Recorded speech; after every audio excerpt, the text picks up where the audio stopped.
अस्सलाम वालेकुम dear student. आज हमने 11th क्लास की जो केमिस्ट्री है इसका chapter number 12 nitrogen and sulphur का लेक्चर नंबर 8 को डिस्कस कर रहे हैं। आज हम जिस चीज को डिस्कस करेंगे that is a reaction of sulphur, कि सल्फर दूसरों के साथ कैसे रिएक्शन करेगा, इस चीज के बारे में आज बेटा हमने पढ़ना है।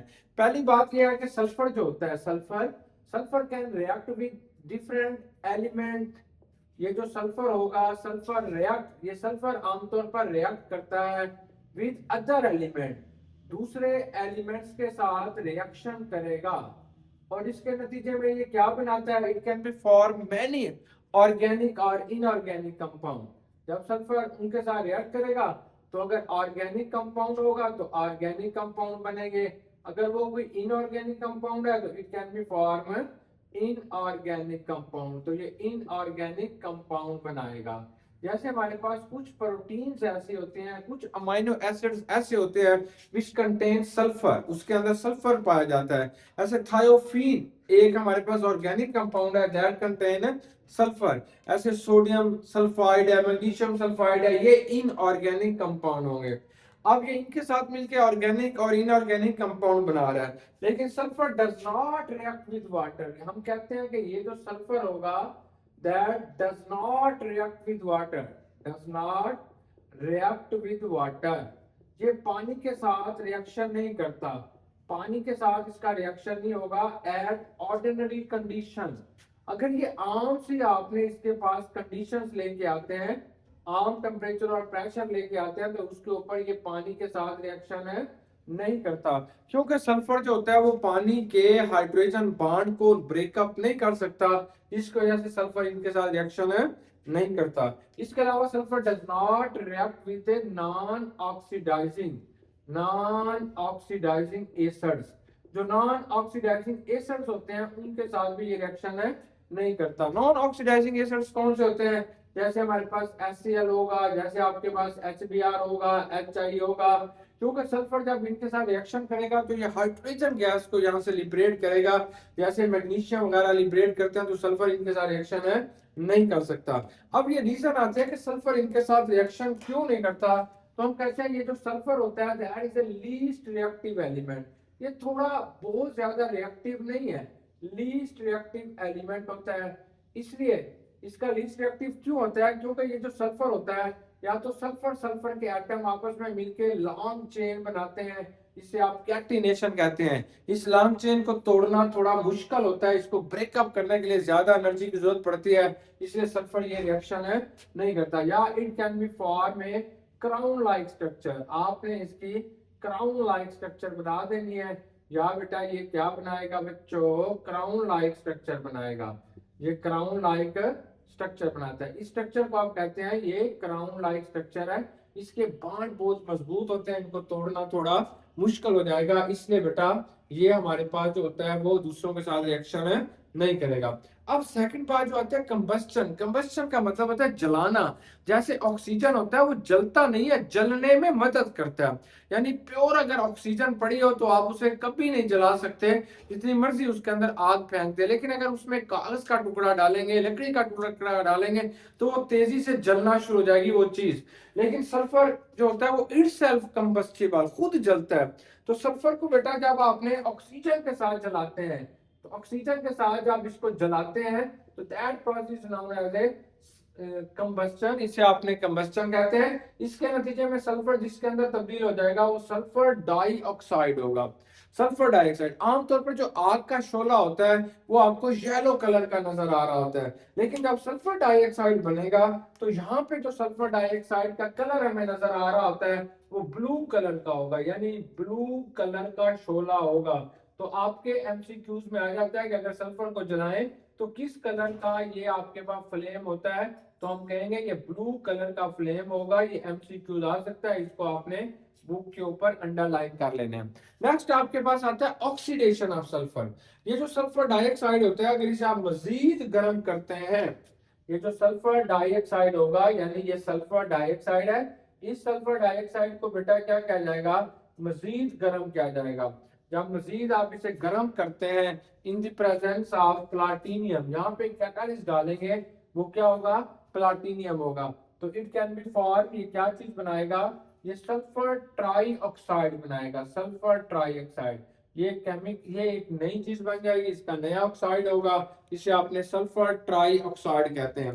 ये जो सल्फर ट्राई ऑक्साइड होता है ये आपके पास यूज होता है for the preparation of sulphuric acid, king of acid को तैयार करने के लिए सल्फर ट्राई ऑक्साइड को हम यूज करते हैं। तो ये इसका रिएक्शन से ऑक्सीजन के साथ ये शार्ट या एमसीक्यूज आ सकते हैं। फिर आपके पास रिएक्शन आएगा, रिएक्शन विद नाइट्रिक एसिड, कि सल्फर को अगर आपने नाइट्रिक एसिड के साथ रिएक्शन करा दिया है तब क्या होगा। तो सल्फर नाइट्रिक एसिड के साथ जब रिएक्शन करेगा then it can be form sulphuric acid.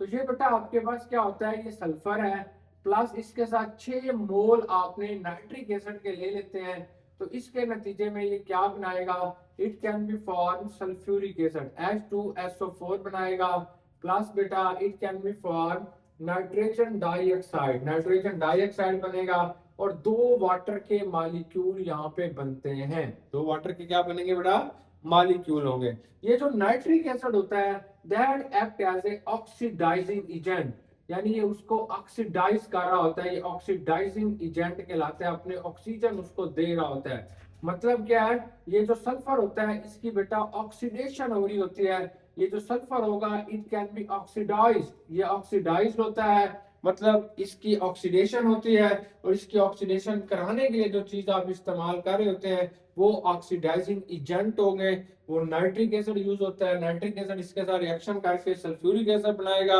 Nitrogen dioxide बनाएगा और वाटर बनाएगा। नेक्स्ट इसके रिएक्शन आते हैं, reaction with less electronegative element, ऐसे एलिमेंट जो बहुत कम, जिसकी इलेक्ट्रोनेगेटिविटी कम होती है, जिनकी इलेक्ट्रोनेगेटिविटी कम होती है, आप उन्हें क्या कहते हैं, लेस इलेक्ट्रोनेगेटिव एलिमेंट होते हैं। ये लेस इलेक्ट्रोनेगेटिव एलिमेंट कौन से हैं, जैसे आपके पास काइंज मेटल होता है, कॉपर होता है, जैसे Au होगा हमारे पास, ऐसे बेटा आपके पास Ag होता है, जैसे हमारे पास इसके अलावा Ag है, मरकरी वगैरह है, इनके साथ भी जो है वो सल्फर रिएक्शन करता है, और इसके नतीजे में जो चीज बनाएगा उसे हम कहते हैं कि वो सल्फाइड बनाएगा। लेकिन एक बात याद रखना, ये जो Au होता है दैट इज ए गोल्ड, ये सोना होता है, सोना जो होता है वो सल्फर के साथ रिएक्शन नहीं करता, सोने का कलर भी कभी खराब नहीं होता, सोने ऑक्सीजन के साथ भी रिएक्शन नहीं करता, सोना किसी एसिड के साथ भी रिएक्शन नहीं करता, और ना ही सल्फर के साथ रिएक्शन करेगा। लेकिन AgHg ये कॉपर वगैरह जो होते हैं वो सल्फर के साथ रिएक्शन करते हैं। तो देखें ये आपके पास सिल्वर है, चांदी है, चांदी, जब चांदी को आपने, ये चांदी है, ये जो सल्फर होगा इसको, इसने बेटा 2 इलेक्ट्रॉन चांदी से लेने हैं, चांदी से 2 इलेक्ट्रॉन लेगा, अगर एक Ag होगा 1 इलेक्ट्रॉन देगा, 2 Ag होंगे तो इसको क्या करेंगे, 2 इलेक्ट्रॉन देंगे। तो जब ये 2 इलेक्ट्रॉन देंगे तो सिल्वर की जो चीज हो रही है, जो प्रोसेस इसके अंदर हो रहा है उसे हम ऑक्सीडेशन कहते हैं, और सल्फर की जो प्रोसेस होगा that act as a oxidising agent, यहाँ पे सल्फर जो होगा वो ऑक्सीडाइजिंग एजेंट के तौर पर इस्तेमाल होगा। इस रिएक्शन को आपने याद रखना है, ये आपके पास एमसीक्यूज में आ सकता है, अगर सल्फर सिल्वर के साथ रिएक्शन करता है तो सल्फर यहाँ पे क्या करेगा, तो आप कहेंगे ये ऑक्सीडाइजिंग एजेंट के तौर पर इस्तेमाल होता है। क्या चीज बनाएगा, ये सिल्वर सल्फाइड बनाएगा, Ag2S बनाएगा, इसे हम कहते हैं सिल्वर सल्फाइड, ये सिल्वर सल्फाइड बनाएगा, सिल्वर सल्फाइड बनाएगा।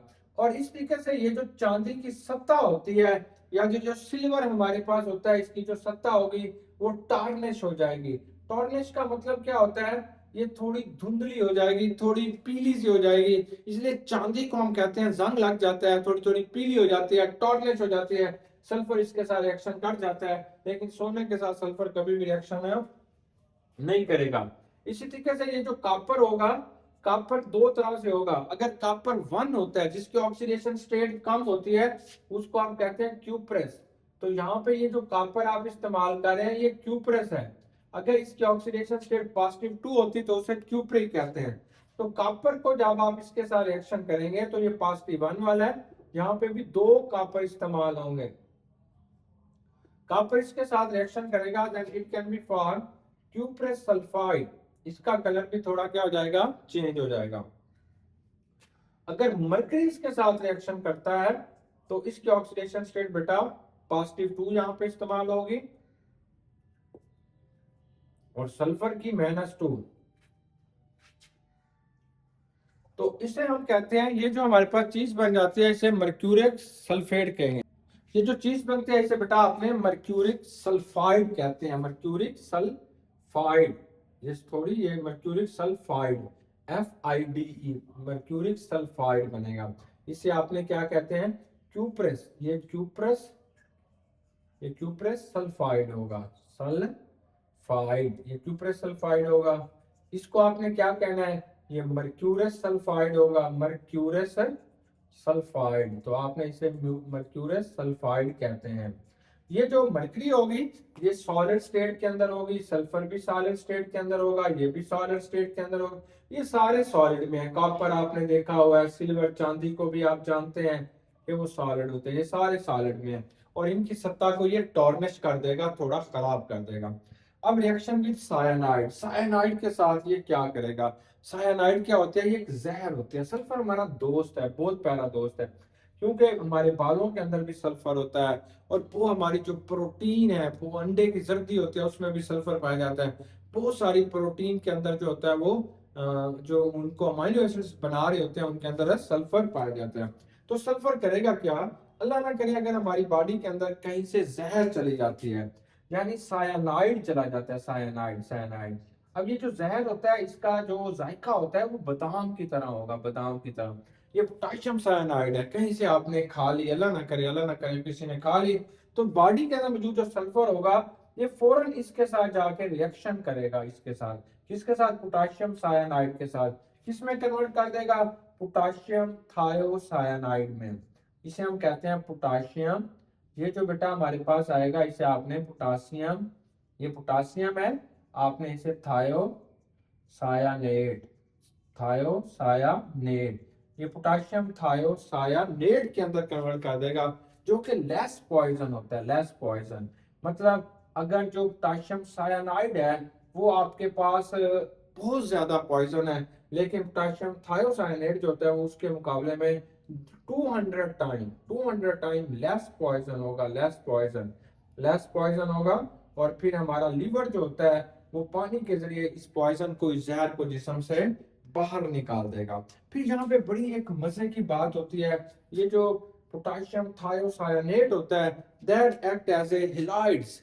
जैसे हमारे पास फ्लोरीन रिएक्शन करती है, क्लोरीन साल्ट बनाती है, पोटाशियम थायोसायानेट भी बिल्कुल वही रिएक्शन शो कर रहे होते हैं। इसलिए these are also called pseudo halides. इनको आप क्या कहते हैं, सीडो हेलाइड्स कहते हैं, सीडो हेलाइड्स। सीडो का मतलब है झूठे हेलाइड्स। मतलब यह है कि आपके पास एमसीक्यूज आ जाता है, which one are known as a pseudo halides, तो आप कहेंगे थायोसायानेट को आपने सीडो हेलाइड्स कहते हैं। Why, because they behave like a halide. जैसे हेलाइड्स की प्रॉपर्टीज होती हैं बिल्कुल वही प्रॉपर्टीज इनकी होती है, लेकिन क्योंकि ये असल हेलाइड्स नहीं है इसलिए आपने इन्हें सीडो हेलाइड्स कहते हैं। अब रिएक्शन विद हैलोजेंस के साथ, सल्फर जो होता है वो हैलोजेंस के साथ भी रिएक्शन करता है, मतलब फ्लोरीन के साथ भी रिएक्शन करता है, क्लोरीन के साथ भी रिएक्शन करता है। अब पहले हम इसका रिएक्शन देखते हैं विद फ्लोरीन। फ्लोरीन के साथ जब ये रिएक्शन करेगा तो it can be form sulphur tetrafluoride as well as it can be form sulphur hexafluoride. यहाँ पे एक थोड़ी सी बात रह गई थी कि sulphur does not react with noble gases. Sulphur जो होता है वो नोबल गैसेस के साथ रिएक्शन है नहीं करता। जैसे नोबल गैसेस के साथ कोई भी रिएक्शन नहीं करता क्योंकि वो लीस्ट रिएक्टिव होती हैं, उनके दरमियान जो बॉन्ड होता है उसको तोड़ना बहुत मुश्किल हो जाएगा। ये टेट्राफ्लोराइड भी बनाता है और हेक्साफ्लोराइड भी बनाता है। अब आपने अगर टेट्राफ्लोराइड बनाना चाहते हैं, सल्फर लिखेंगे +2F2 लिखेंगे। जब ये रिएक्शन होगा तो ये सल्फर टेट्राफ्लोराइड बनेगा। अगर आपने इसका हेक्साफ्लोराइड बनाना चाहते हैं तो 3 फ्लोरीन के मॉलिक्यूल लेंगे तो ये सल्फर हेक्साफ्लोराइड बनेगा। तो हम इसे कहते हैं सल्फर, ये सल्फर होगा। आगे आप इसे बताना चाहते हैं ये हेक्साफ्लोराइड है, सल्फर हेक्साफ्लोराइड हमारे पास बन जाता है। ये जो सल्फर हेक्साफ्लोराइड होता है ये एक अनरिएक्टिव गैस होती है। अनरिएक्टिव का मतलब होता है ये दूसरों के साथ रिएक्शन नहीं करती, दूसरों के साथ ये रिएक्शन नहीं होने देती, अनरिएक्टिव है, न्यूट्रल होती है। यानी अगर दो चीजें आपस में लड़ रही हो तो उनमें से एक ऐसी चीज जो उनको लड़ने से रोक देती है उसे आपने अनरिएक्टिव कहते हैं, या अनरिएक्टिव गैस होती है। और इसके बेटा इसकी इस नेचर की वजह से it use as a insulator. Insulator कहते हैं जो किसी के आर पार किसी चीज को नहीं जाने देता, रोक लेता है, उसे आपने इंसोलेटर कहते हैं, use as insulator in electrical devices में। तो आपके पास ये एमसीक्यूज भी आ सकता है कि ये कहाँ यूज होता है, तो आप बताएंगे ये इलेक्ट्रिकल डिवाइसेस के अंदर इंसोलेटर के तौर पर इस्तेमाल होगा। कैसे बेटा, फॉर एग्जांपल यहाँ पे ना कुछ तारे हैं, तारे सर्किट पड़ा हुआ है, यहाँ पे बहुत खतरा है कि आग लग सकती है, तो इस सारी जगह को आपने सल्फर हेक्साफ्लोराइड से भर देते हैं।